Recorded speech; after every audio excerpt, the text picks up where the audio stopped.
Poonam college campus में बैठी थी। जब उसके क्लास पूरे हुए तो वह अपनी सहेली से बातें कर रही थी। उसे रास्ते से जाते समय संगीता दिखी। संगीता को आवाज़ दी, संगीता इधर आओ। पूनम की आवाज़ सुनते ही संगीता पूनम के पास गई। दोनों बातें करने लगी। बातचीत के दौरान अचानक पूनम को याद आया कि उसने सुना है कि नीतू ने आत्महत्या कर ली है। इस बारे में संगीता से जानना चाहा। नीतू, पूनम और संगीता दोनों की यह बचपन की सहेली थी।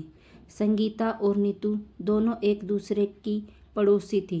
पूनम दूसरे गांव में रहती थी। भले ही नीतू की 3 बार शादी की गई, लेकिन उसने आत्महत्या क्यों की?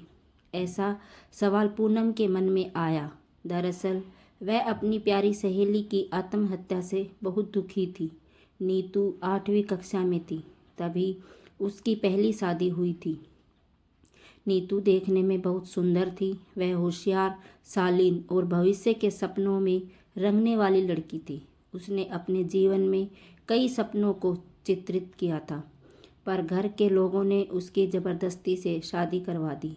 पूनम के पास इतने सारे सवाल थे कि वह नहीं जानती थी कि संगीता से कैसे पूछूं, लेकिन हर बात की सच्चाई जानना चाहती थी।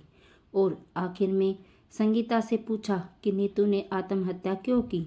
एक क्षण के लिए संगीता चुप हो गई। जल्दी से उसके मुंह से शब्द नहीं निकल रहे थे। उसने गहरी सांस ली और बोलना शुरू किया। 4 साल पहले नीतू की शादी अनिल नाम के शख्स से हुई थी। वास्तव में उसकी बहुत अच्छी गृहस्थी चल रही थी। दोनों एक दूसरे से प्यार करने लगे थे।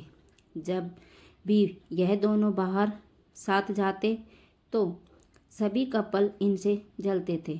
अनिल और उसके परिवार के सभी सदस्य अच्छे स्वभाव के थे। जैसा उसने सपनों में जोड़ीदार सोचा था, वैसा ही उसे अपना पार्टनर मिला था। उसके घर की स्थिति मध्यम थी। अनिल का एक छोटी सी दुकान थी। उसमें से उसके सारे खर्चे बांट देने के बाद कुछ पैसे बच जाते थे। घर की हालत साफ सुथरी थी। एक दिन वह दुकान से घर बाइक पर आ रहा था। वह एक बड़ी गाड़ी से उसका बहुत बड़ा एक्सीडेंट हो गया और इसमें से उसे काफ़ी चोटें आई। हादसे के बाद उसे अस्पताल ले जाया गया, लेकिन सिर में गंभीर चोट लगने के कारण इलाज के दौरान उसकी मौत हो गई। नीतू को बहुत दुख हुआ, लेकिन उसके ससुराल वालों की गलतफहमी थी कि अनिल की दुर्घटना नीतू की वजह से हुई। वह अपशकुनी है, ऐसा उनको लगता था। उनमें से कोई भी उसे समझ नहीं पाया। अनिल के जाने के बाद कुछ दिनों के भीतर ही नीतू को घर से निकाल दिया गया। उसे घर से बाहर निकालने के बाद वह मायके गई और कुछ दिन मायके में ही रही, लेकिन आसपास पड़ोसियों में चर्चा हो गई तो उसके माता पिता फिर से उसके लिए रिश्ता ढूंढने में लग गए। जब वह बाहर निकलती थी तो लोग हमेशा उसे ताना मारते थे। इस वजह से सभी बहुत परेशान थे। ऐसे में उन्होंने जल्दी में अंकित से शादी करवा दी। अंकित बहुत बुरा आदमी था। दारू पीता था, कुछ काम धंधा नहीं करता, चोरी करता, मारपीट करता। उसका रोजाना का यही काम था। इस सब से नीतू बहुत दुख होता था, पर वह कुछ नहीं कर सकती थी। एक रात को वह देर से घर आया और जल्दी में घर में कुछ ढूंढने लगा। नीतू ने उसे पूछा, पर उसने कुछ नहीं बोला। उसे जो चीज़ चाहिए थी वह उसे मिली नहीं। इस वजह से वह वहाँ से बाहर चला गया। नीतू रात भर उसकी राह देखती रही, पर वह आया ही नहीं। दूसरे दिन पुलिस को उसकी लाश रास्ते के किनारे पड़ी हुई मिली। उसका चाकू से किसी ने खून किया था। यह खबर नीतू को पता चली तो उस पर दुख का पहाड़ टूट पड़ा। कुछ दिनों तक वह अपनी ससुराल में ही रही, लेकिन बाद में ससुराल वालों ने उसे प्रताड़ित करना शुरू कर दिया। इस वजह से नीतू वापस मायके आ गई। घर आकर कुछ दिन ऐसे ही बीत गए। हर दिन आ रहा था और जा रहा था, लेकिन नीतू की स्थिति वही थी। उसकी तरफ देखा नहीं जा रहा था। उसका परिवार उसकी स्थिति को सहन नहीं कर सके, इसलिए उन्होंने उसकी वापस शादी करने का फैसला किया। उसके लिए रिश्ता ढूंढने लगे। उनके रिश्तेदारों में नरेश नाम का लड़का था। उसकी पहले से ही एक बार शादी हो चुकी थी और नरेश से नीतू की शादी करवा दी। नीतू बहुत खुश थी।